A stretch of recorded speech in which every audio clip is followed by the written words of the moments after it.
Salut à tous, aujourd'hui on se retrouve pour parler de l'Euro de volley et plus précisément de ce huitième de finale France-République tchèque. Je vais en profiter pour faire un point sur l'Euro et sur la situation des Bleus avant ce match. Voilà, cet Euro était à suivre sur la chaîne de l'équipe. On le rappelle, c'était l'équipe de France vainqueur des JO. J'avais même fait une vidéo dessus, elle a dû être bloquée, il faut que je regarde ça. Vainqueur des JO, Laurent Tilly, l'entraîneur, prend sa retraite là-dessus.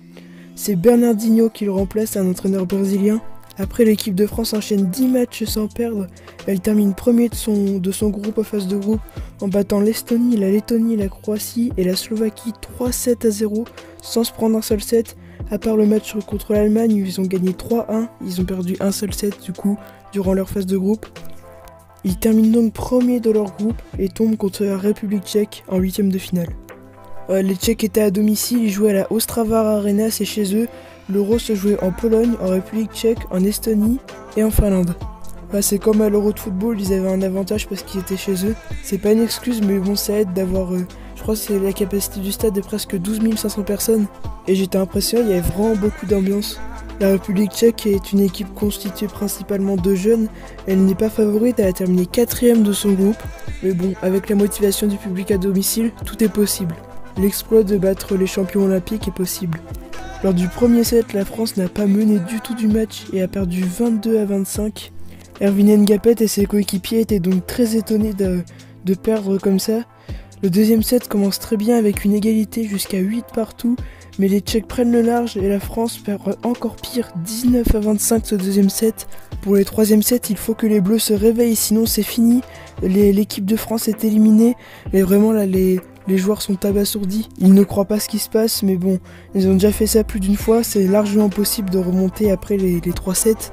Et pour ça, il faut gagner ce troisième set, si on c'est fini, ça va être un set de folie. Jusqu'à 7-7, le score est stable, mais les Tchèques mènent un peu plus. Les Français vont mettre 3 points et s'envoler donc à plus 3, ils vont se faire rattraper. Après ça va alterner égalité, plus points pour le Tchèque, égalité, points pour les Tchèques. Les Français se démarquent tout à coup et mènent 24-22, plus qu'un point et tout est à refaire, ils peuvent croire à leur qualification. Mais une faute de filet fait perdre leur première balle de match et ils se font rattraper 24-24, c'est maintenant le premier à 26. Le match va alors tourner au sauvetage pour les Français. À chaque fois ils égalisent mais les Tchèques marquent.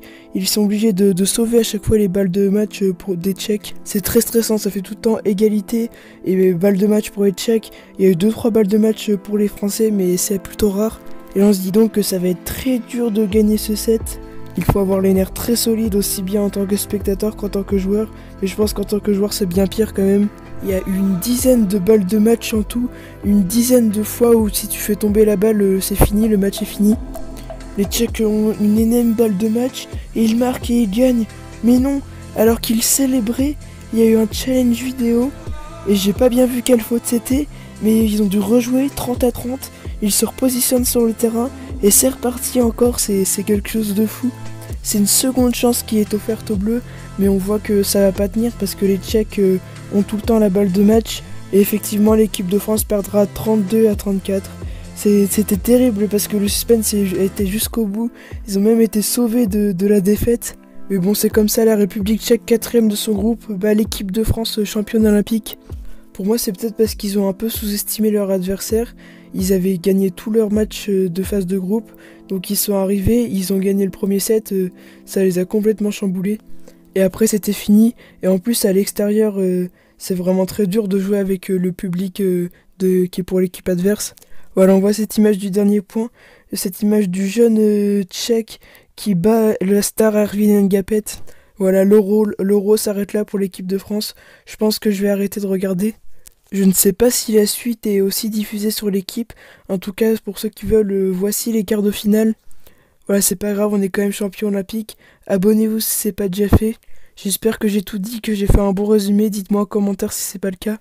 Vive l'équipe de France. Et moi je vous dis salut!